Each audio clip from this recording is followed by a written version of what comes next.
glad everybody's here. This is one of my passions. We have a restaurant in Lake Placid, New York. Generations is part of the Golden Arrow Lakeside Resort. They have owned the restaurant for many years, but I leased it out here and there, and finally took it back 3 years ago. They're a green resort and have a 5-leaf rating with the Audubon Society, so they wanted their restaurant to reflect that also. And in keeping with that, we've moved kind of into the local food movement. We tried to become certified with the Green Restaurant Association, still working on that. Doing all these different things, recycling with our oils and composting, really trying to embrace it and kind of build a business model that can be financially able, because everything green usually costs more money if you're a restaurant owner. And that's why I'm trying to bridge that gap.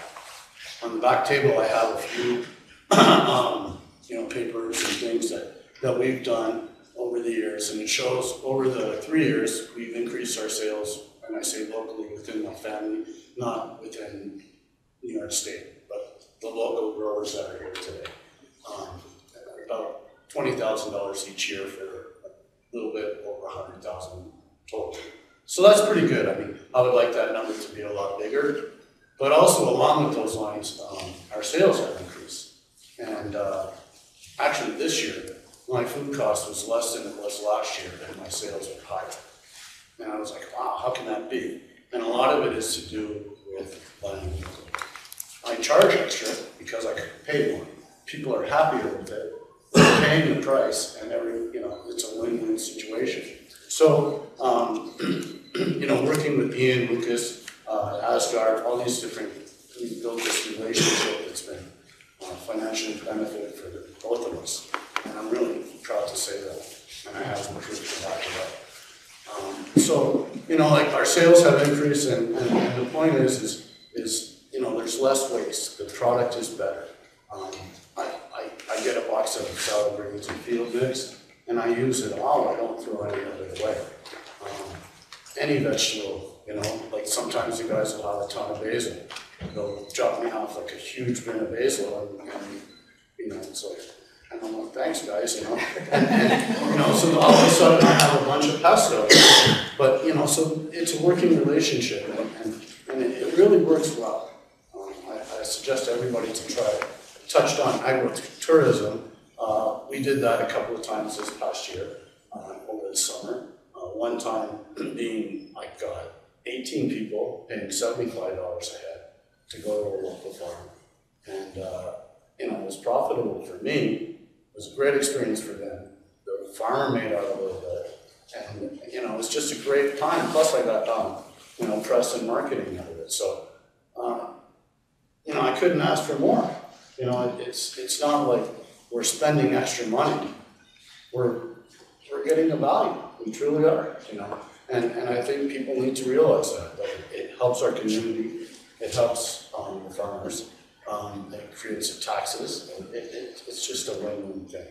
And I think people are hesitant when they see, a salad mix for $5 or $6 a pound. Well, I can get it from a purveyor for, $10 or whatever a case. And the difference is it's healthier, there's no pesticides, and you're not going to have any waste. And you can open up a bin of, let's say, the same salad mix and I never have it 2 weeks, but you could open it up and it's 2 weeks old, and open a bag of whatever from any of them. And the 2-week-old stuff is still better, So I just suggest that people really embrace it and give it a try, like we did. You can build your business model, see how it works, and you'll see. If you really embrace it and try to do these things, your sales will increase. You'll build a clientele niche. People are really interested in it, especially tourists. You can partner with the farms, do all kinds of things. We've done weddings, we've done all kinds of different things, and I really want to keep doing that, and I want to buy more food. So, come and see me if you have something for sale about it. That's one of the challenges chefs have, is, and Adirondack Harvest really helps with that, but getting a complete list of all the farmers, because farmers are a lot like chefs. They work a lot, and they're kind of like passionate about growing stuff, not really about selling stuff. Whereas chefs are the same way. They want to cook stuff, but they don't care about the whole business side of it. So, things get left on the wayside kind of.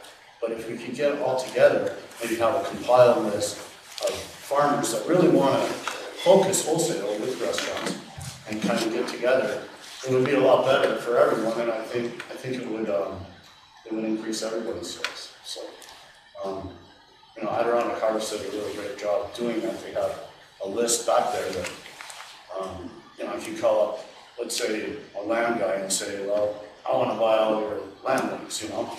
I don't really want to do that because then there's no land lease for everybody else. But if we had a list, like there's a land cooperative, I think now, so they should have more of a supply. But I mean, if we had a list of, you know, I can get a whole bunch of tomatoes and I can buy some from Beth, and I can buy some from Ian, and I can buy some from Northern Orchard, that's great, you know, and then I'm covered, you know. I would like it to be more come together and really truly be a family. I think the relationship is great. I think it ties us together on many different levels, not just financially, but personally too, and ability to. So, way to go, local food. I'm always here for the farmers, promoting them, so thank you once again, guys.